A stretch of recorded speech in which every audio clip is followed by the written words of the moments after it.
किया है। पैगंबर इस्लाम के बारे में तबसरे के मामले में बीजेपी ने अपनी पार्टी तर्जुमान नुपुर शर्मा को पार्टी से निकाल दिया, लेकिन मामला ठंडा नहीं हो रहा है। इस मामले पर AIMIM के सरबराह असदुद्दीन ओवैसी ने कहा कि नुपुर शर्मा को गिरफ्तार किया जाना चाहिए। उन्होंने कहा कि जब मुल्क के मुसलमानों की बात आती है तो PM मोदी उनकी बात नहीं सुनते। उन्होंने बीजेपी पर मुल्क के मुसलमानों की तजलील का इल्जाम लगाया।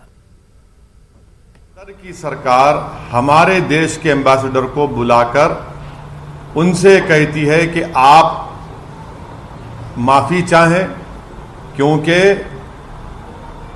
बीजेपी के एक स्पोक्सपर्सन ने प्रॉफिट मोहम्मद सल्लल्लाहु अलैहि वसल्लम की शान में बकवास बकी है, झूठ बका है। तो उसके बाद आप देखते हैं कि फौरन बीजेपी हरकत में आती है और बीजेपी अपने नेशनल स्पोक्सपर्सन के खिलाफ उसको सस्पेंड करती है।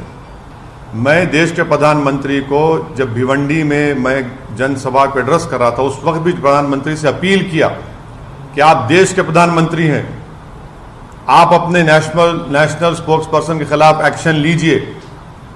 ये गलत कहा उन्होंने, मगर देश के प्रधानमंत्री टस से मस नहीं हुए। और 10 दिन के बाद, क्योंकि गल्फ कंट्रीज में ये मसला बहुत बड़ा हो चुका था, इसलिए हालत मजबूरी में देश के प्रधानमंत्री ने अपने नेशनल स्पोक्सपर्सन के खिलाफ एक्शन लिया। ये सरासर गलत है।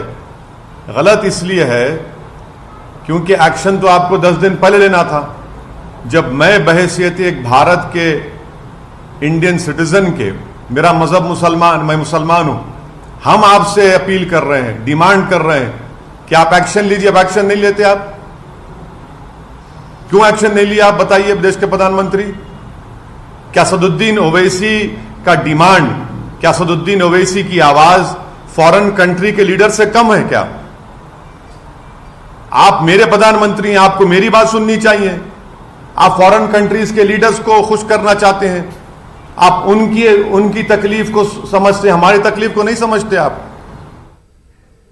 और RJD लीडर मनोज झा ने कहा कि बीजेपी की जानब से नुपुर शर्मा और नवीन जिंदल को मुअत्तल करने से काम नहीं चलेगा।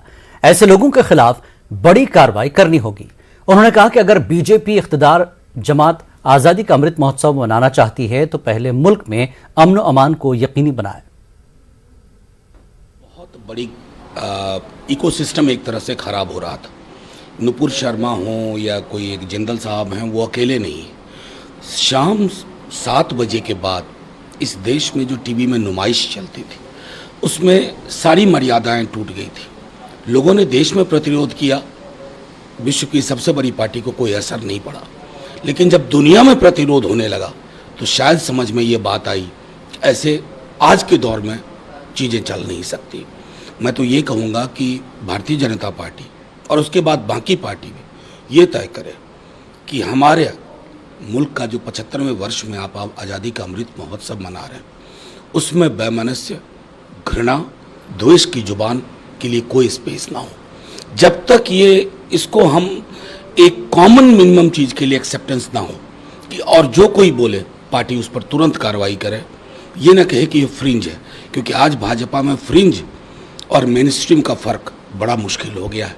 मंत्री लोग किस तरह के बयान देते हैं, मैं समझता हूँ कि इस पर गंभीर चिंतन के बाद पहलकदमी की आवश्यकता है। सिर्फ इतने से बात नहीं बनेगी।